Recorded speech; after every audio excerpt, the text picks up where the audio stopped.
Whew. Woo!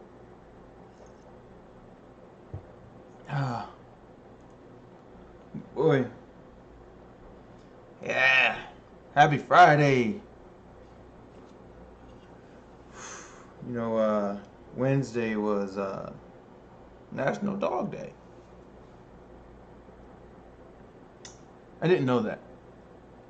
But I went to go get a friend for Aaron. And that's what they told me. Yeah, alright, cool, sweet. Oh, man. Damn, there was something I wanted to say.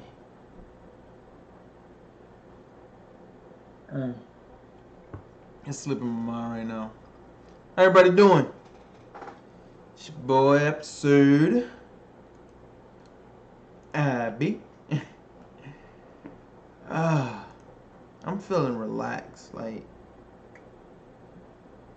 I think today I didn't feel the need to prove myself. I was just being and doing. Trying to bond with this new puppy. Trying to be patient and understanding as you know, it's only been a few days, still getting to know me, still getting to know Aaron, still trying to suss out things, figuring out how come sometimes she comes to me, how come sometimes she goes away, figuring out when he should come to me, when he should go away. He stays close, but he doesn't really come to me. Like, right now he's about a foot away from me. But if I were to get up, he will move a foot away from me.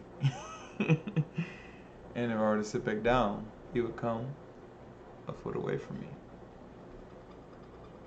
And just down here chilling. Girl about to take a nap. He might be too. I don't know. He just watching me, just looking, staring, chilling. I'm chilling. Ooh. Whatever it is I had to say, it keeps trying to come back.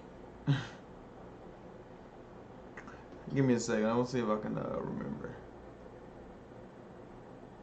It's a story. There's a story I wanted to tell.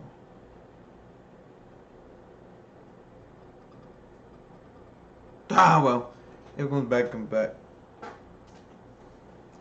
Today, we're going to talk about conceptual and connective reasoning, or at least how I understand them to be and how I utilize them. Oh, okay. So, I remember the story. Sometimes there are two types of questions. There are investigative questions, which are questions meant to dig deeper, to broaden the conversation, meant to acquire understanding and lead to it. And then there are defensive questions, questions meant to protect an idea, to defend a narrative, and to eliminate competition. So, two types of questions, right?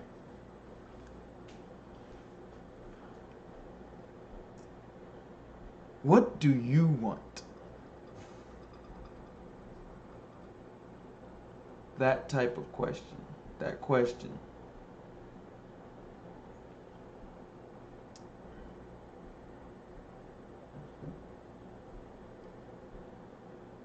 Although it can be used to gain an understanding,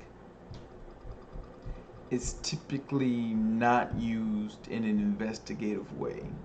It's not meant to actually acquire understanding and reach a mutual stage. It's typically meant in order to satiate, cause comfort, and to benefit. What do you want?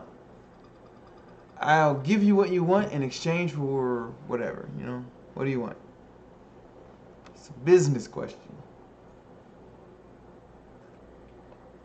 What does your business require? So that I can either give you this product or pretend to give you this product.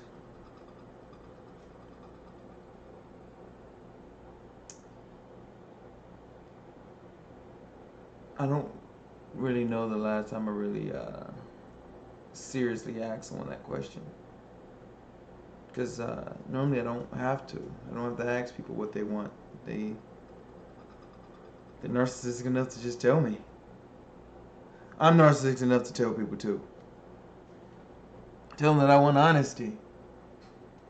They're like, yeah, but what do you want? Honesty. An investigative question. One meant to understand. What do you mean when you say you want honesty? What is honesty? As I have come to understand it, and have come to learn, honesty is the individual's will and effort to recognize and sync up with truth and reality. Truth. Truth is what's consistent with reality. It's that simple. It's just what's consistent with reality. Reality. Reality is what exists independent of and mutually exclusive to any idea or experience. Since reality is the construct and our system that those experiences are either being contained within or projected onto. And through that, we get to conceptual modeling. So, I tend to utilize conceptual modeling in colors. Conceptual model would be imagining the object and having the object you imagine being modeled after an actual thing or attempting to. It's like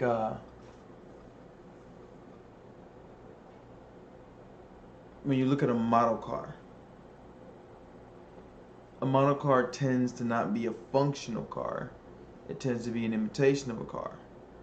And based on the accuracy of the model, it can help you understand an actual car. Of course, working with an actual car, tends to be a superior experience. But for those who cannot work on an actual car, they can utilize conceptual models to understand a car. And that's like one of the steps in my connective reasoning. My ability to take data points and to suss out the consistencies between them. To be clear, the only part that's my ability is sussing out the consistencies. The consistency is already there. I'm just trying to look and see what's actually there. Sometimes through the imagination, but way more efficiently when I could just see it. I don't have to imagine, I could just see it. But for things that I can't see, I use conceptual models. Man, it's a lot easier to come up with examples when you're not trying to come up with examples. Because it's not normally something I try to do. It's something that I do. Like, if someone is describing something to me, they say, hey, I have this opportunity for you. Like, all right, cool. Tell me about this opportunity.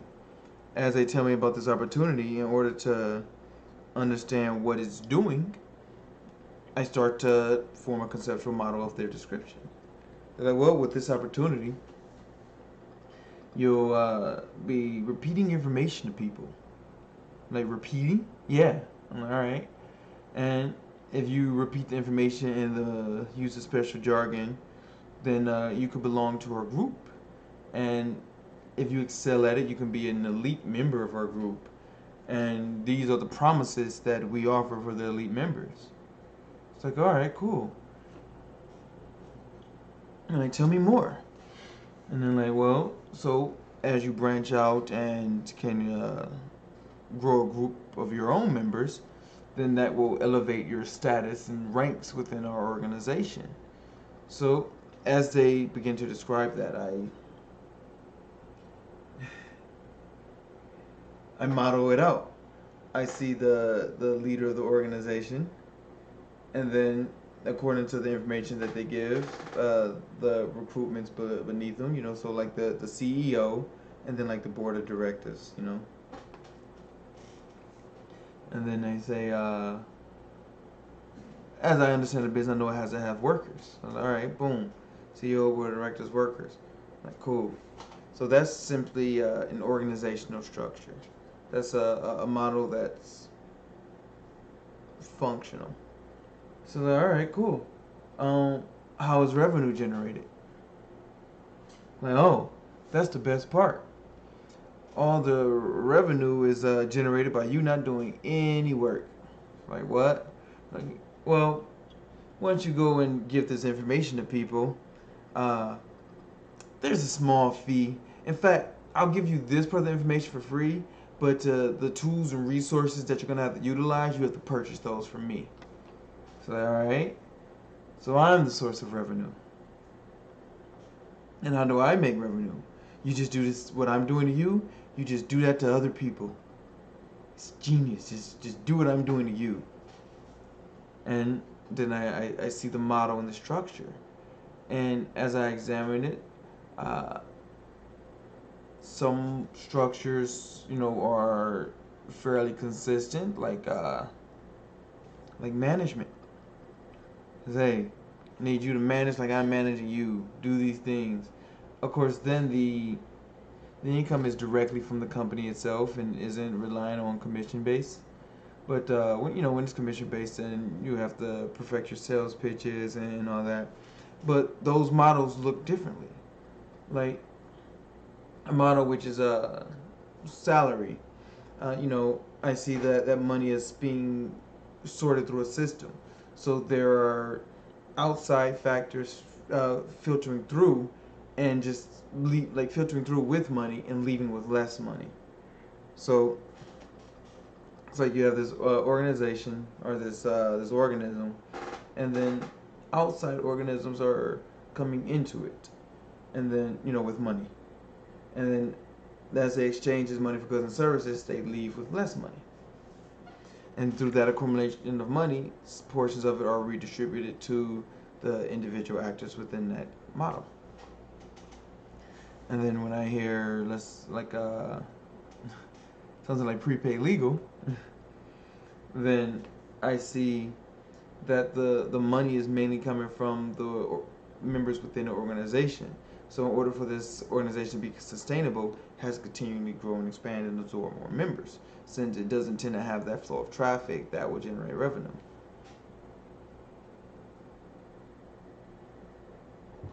I don't even know if I even finished with the example with the car, but at this point I'm kind of in it, so I think people are starting to get an understanding.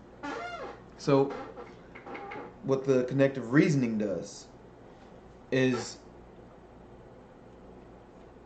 with that model, and I see that it requires this, it's like, okay, this eats the environment around it. So this is could possibly be a functional organism. And then this eats itself. Oh, this is very likely a parasite. It's consuming mindlessly.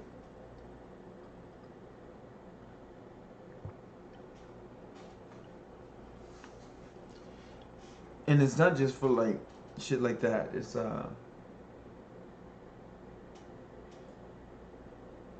it works a lot better when I can see it. So I'm gonna just try to form a conceptual model about an event that I witnessed. Like speaking with someone, and hearing defensive questions being asked instead of investigative questions. And as the answers are provided to these defensive questions, the answers are torn down. It's like, oh, this is competition. They're simply tearing down the things that they're requesting things so that they can tear it down. In fact, they're saying to be requesting things that they believe they can easily tear down. They're requesting information so they can tear it down rather than consume it. It's like, have you ever seen one of the most recent Jurassic Park where the thing got out and it just started killing the other dinosaurs? Spoilers! And they're like, oh, it just wants to see its place in the food chain. Okay. That it's just not even eating these things, it's just delighting in destruction. So it's like, oh, this thing isn't actually consuming the information I'm giving out. It's just attempting to destroy it. Except, oftentimes it's not my information, so it's not easily destroyed. Like, I'm not giving them my ideas. Ideas are easily destroyed. Ideas are destroyed by reality. But if what I'm giving them isn't my idea, then the methods to destroy ideas won't tend to work on this stuff. That real stuff. That solid. That rock. You can use wind to blow away sand. You're going to need a lot of wind to blow away a rock. I'm not saying that wind don't exist. I'm just saying it ain't easy. So this person is competing with me, continually to tear down the information rather than consume and digest it. I was like, okay. And then when that happens, I tend to double check myself. It's like, am I competing as well? Since if I'm encountering competition, so response that I experience, and I've seen this in other people too, but I don't want to just assume. It's like, if you're trying to fight me, I'm going to fight back. Competition is aggression. If you aggress against me, my inclination is to aggress back. To reset the balance of power. But then I start looking at how they're fighting against me. You see,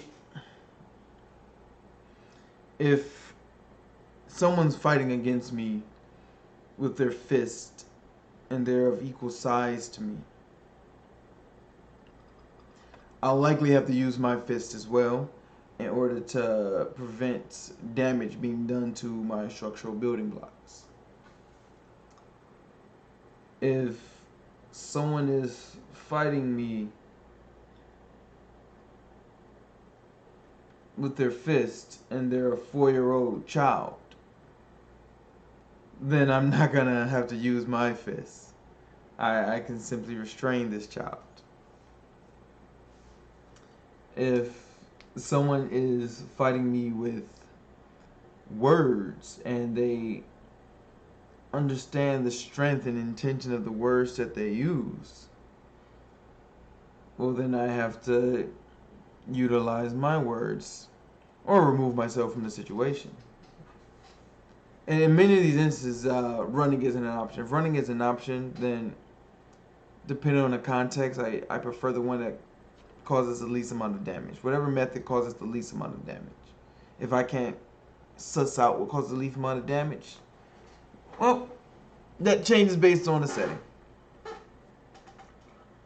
So if someone is fighting me using words, but they use the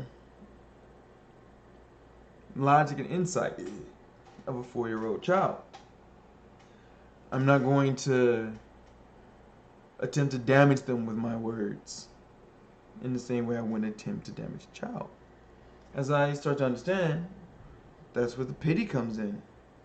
This person is trying to fight me because they're scared, like a child. Fear leads to sadness, well, sadness leads to fear, fear leads to anger, and anger leads to hatred. Hatred, the desire to separate.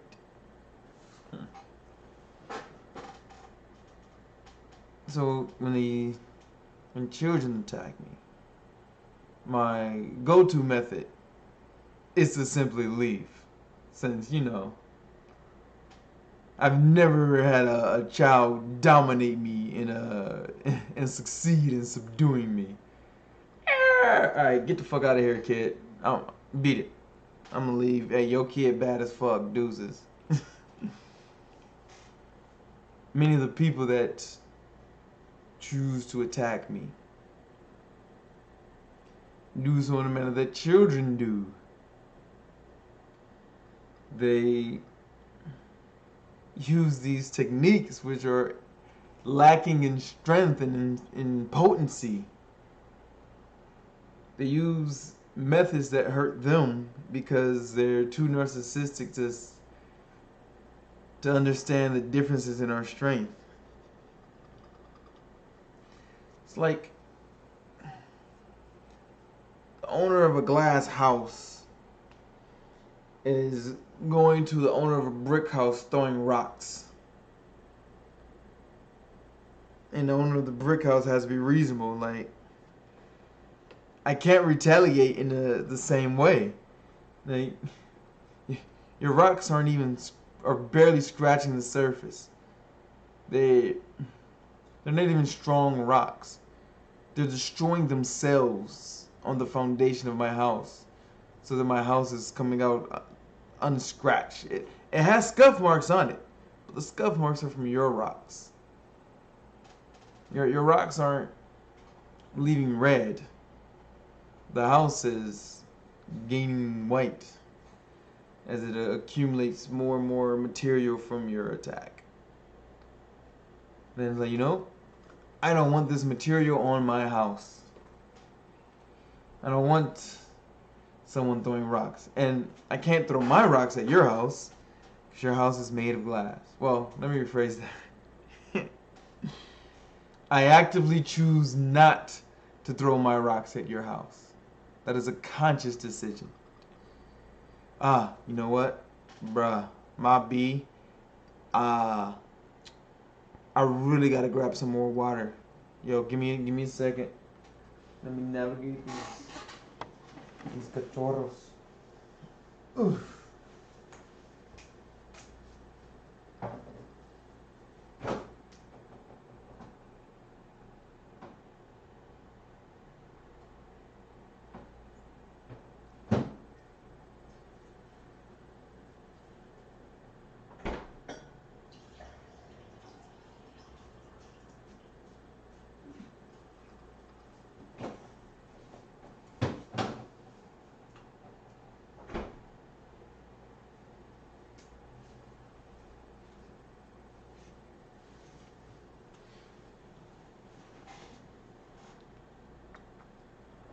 You know what's funny?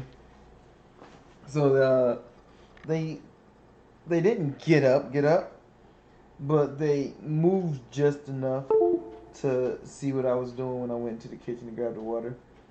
And when I came up with like the jug of water, they just laid back down. It's like, oh, that doesn't look like food.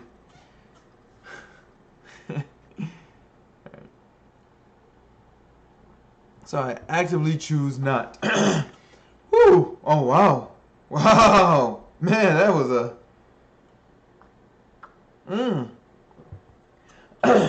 my throat was big dry.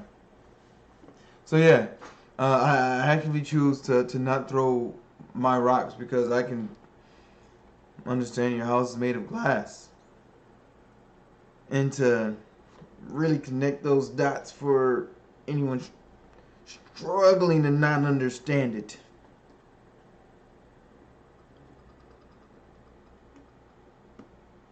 My ego is, I'm attempting to heavily encase my ego in reality. The house that I decide to live in is outside of my imagination. It's something greater than myself, something that I am unimaginably small inside. Just a piece. And because of that house, I can see that your ego, you're living inside your ego. It's motivating you to make these decisions, but you choose to do so. And I can see how fragile your ego is, because if your ego wasn't this fragile, you wouldn't need to defend it.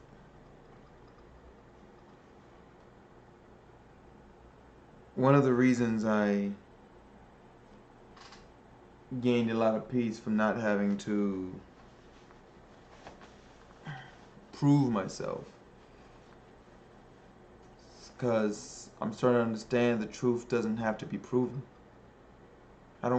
It's not my responsibility to prove the truth. If you think what I'm saying is true, see for yourself. If you think what I'm saying is untrue, see for yourself. I don't really need people to believe me. The other day, I was speaking to people about my experience in heaven, and how, I don't know if it's due to that experience or other factors, but I have that experience along my ability to see spirits, or the principal energy source people are utilizing. I don't really know how to explain it. I can see it a lot easier than I can explain what it is that I'm seeing. I'm just like looking for words to try to accurately describe what it is that I see emanating from things. But not as a conceptual, as in like I literally see it. But as I was explaining to them, I started to notice some wanted to believe me, and some wanted me to understand exactly what it is that I saw. Coincidentally, a lot of the ones that wanted to understand what I saw had their own set of abilities. A few of them had synesthesia, so theirs manifests in a way that they can see sound.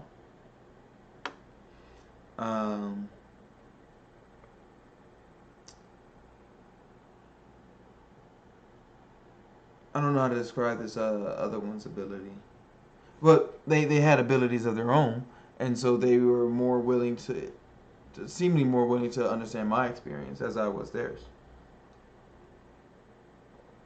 And then some just, it seemed, I can't be sure, that they just wanted to believe in something powerful.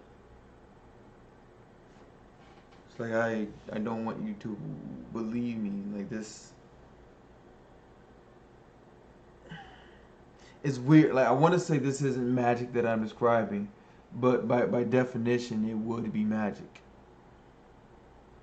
But just because it's magic doesn't mean it's mystical, since it's all mechanical. Like, as Donald would say, science is using human tools and reasoning to suss out and figure out what's consistent with reality, at least, on the physical side. And magic would be the exact same thing on the principle side, using tools to suss out reality. Like when I see a spirit, of course, when I was younger, though everybody saw him, I'm like, what do you mean? You don't see that? That person's clearly up to something. Like, you don't see all that aggression emanating from them? Like, this person delights in causing harm. What do you mean you don't know? How they trick you? You can see it, can't you? You can see them tricking you?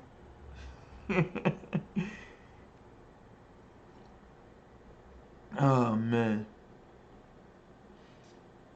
You know what actually convinced me that other people couldn't see it? Meeting someone who could.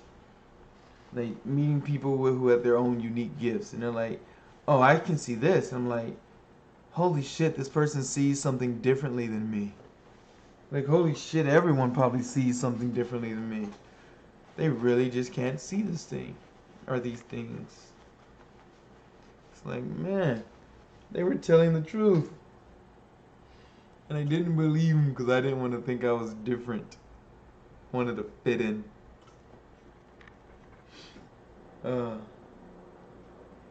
It's like,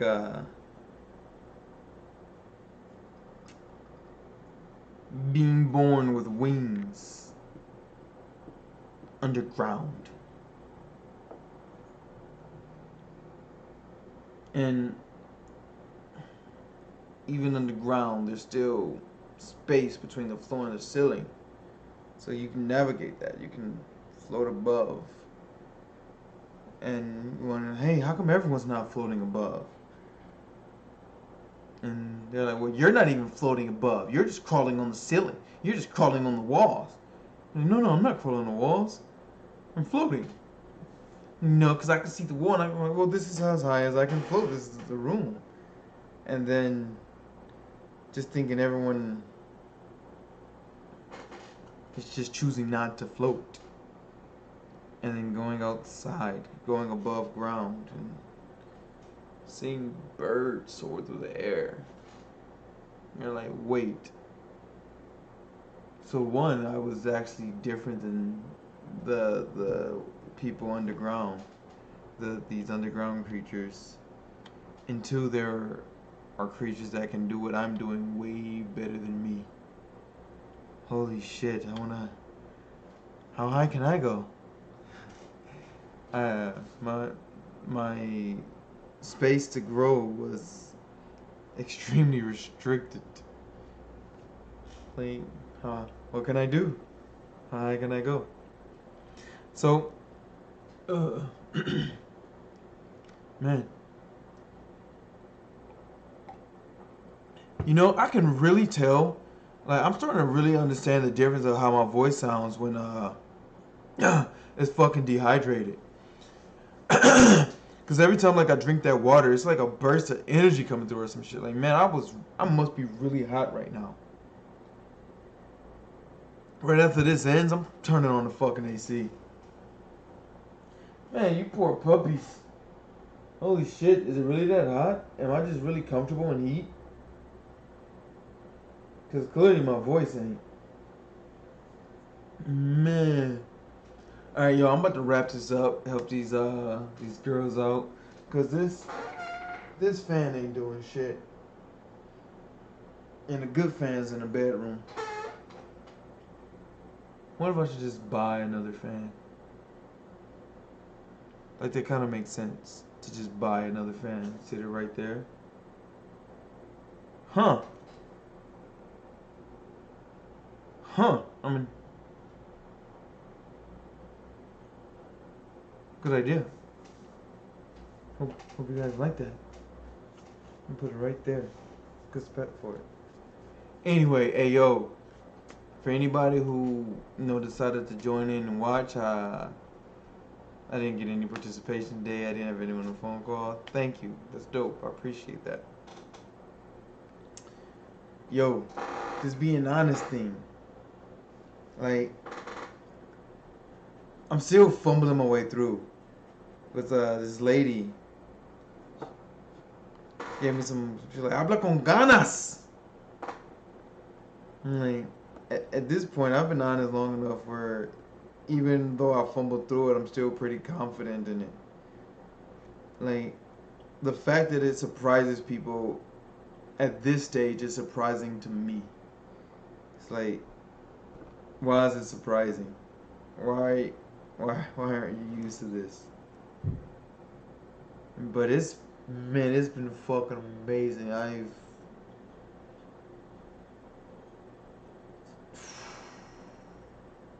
Let me not leave you in suspense.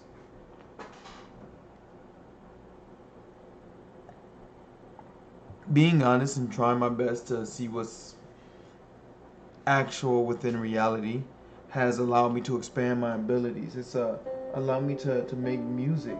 It's allowed me to gain new experience that I probably would never have tried.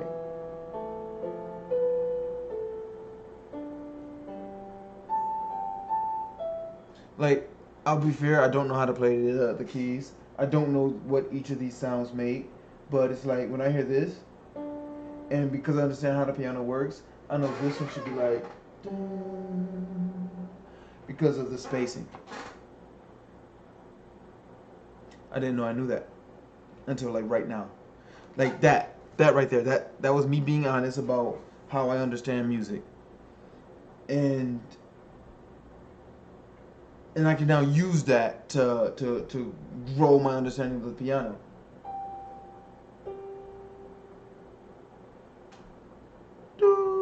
Nope. I was wrong that time. But either way, that's something that I can practice. Like,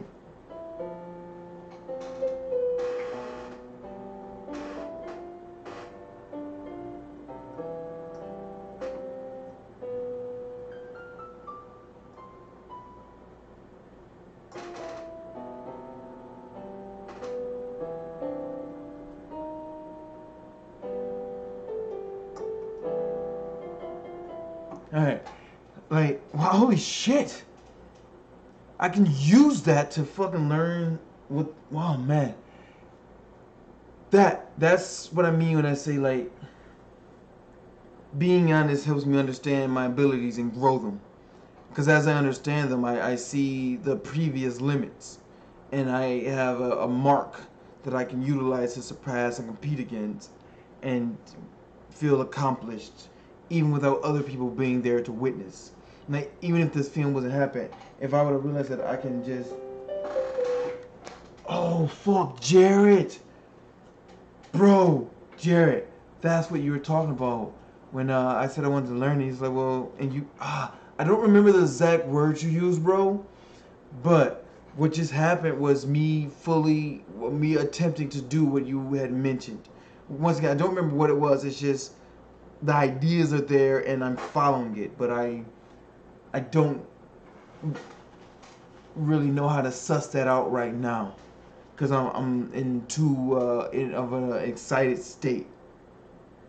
Oh man.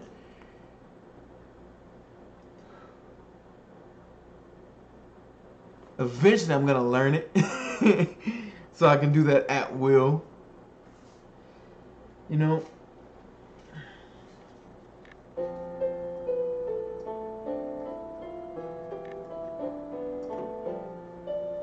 I think I'm gonna freestyle piano for a bit. Hey yo, catch me Sunday, 2 days from now. Woo! My name is Absird Charles. You can find me on Facebook. Instagram is Absird1. ABSIRD. This right here that you can't see is Aaron. This right here that you can't see is Santos. These are my puppies. Abby.